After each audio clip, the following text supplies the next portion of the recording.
Hi! As always, it's been a while since I've done this. I think my upload day is supposed to be Friday, but I just don't really care right now. I'm just gonna upload whenever I have anything to upload. Shut up, phone. So, yeah.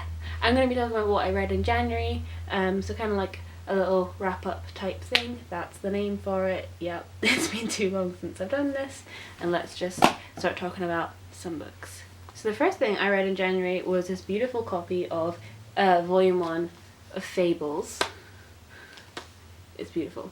That my friend B got me for Christmas, and it's really nice. And if you take off the dust jacket, beautiful. And Fables is about a group of fairy tale characters that we all know and love. For example, Snow White, and I've just forgotten literally every other fairy tale character that is in this. The wolf, the pigs, you know, all the classic ones. And these characters have been forced to live with the mundanes, or the humans, because they've been sent out of the fairylands, the fable lands, because of this mysterious monster that has forced them to leave. So you have to keep up this human facade and kind of fit in amongst the human world.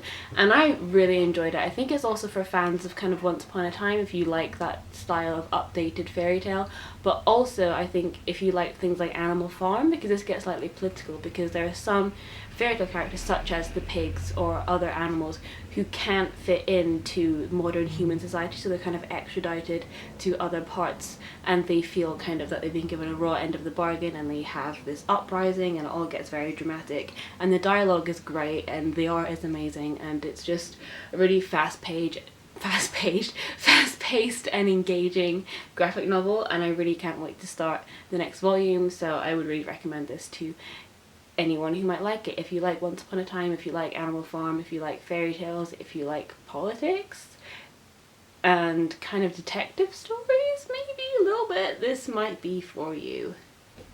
Then I read Volume 1 of Black Butler, because I'm trying to get into more manga and kind of the anime world, because I read all of Death Note last year?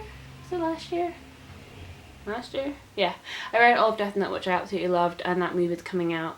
And then also other things are coming out. Yuri on Ice came out, which I started watching, haven't finished it yet, and I've just been really enjoying it, so I wanted to get more into that genre. So, and this follows Sebastian, who is this butler for this 12-year-old annoying child, who's basically like the lord of this big Victorian manor, and he's kind of a bit of a twat, really, and Sebastian kind of waits on him hand and foot, and then you find out throughout the course of this first volume that not all is as it seems, and there's kind of a dark secret going on, and I really enjoyed it. But I find, as I do with a lot of graphic novels, that just as you start getting into the story, and just as things start to be revealed and come together, it ends, because obviously plot lines are a lot shorter in graphic novels, because, you know, images and text take up more room than just, you know what I mean, yeah, that's what I mean. So basically, I mean, I wouldn't say I was underwhelmed, because I did enjoy it, but I just feel like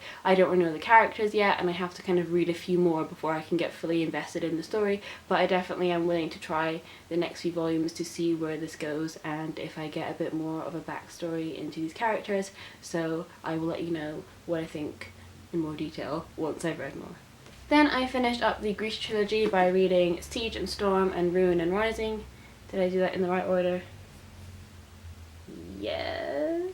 Yeah, 2, 3, yay. I think I read Shadow and Bone, which is the first one of the series, on a 2-hour plane ride. I started it at the beginning, and by the end I was finished.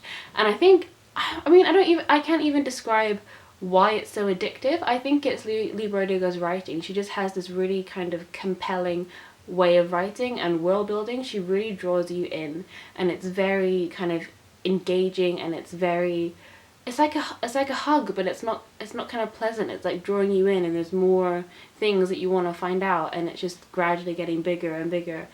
I don't know, it's really good. Basically, I just love the way she writes. It's very atmospheric, it's very visual, you feel like you're right there in the moment, and I really enjoyed it.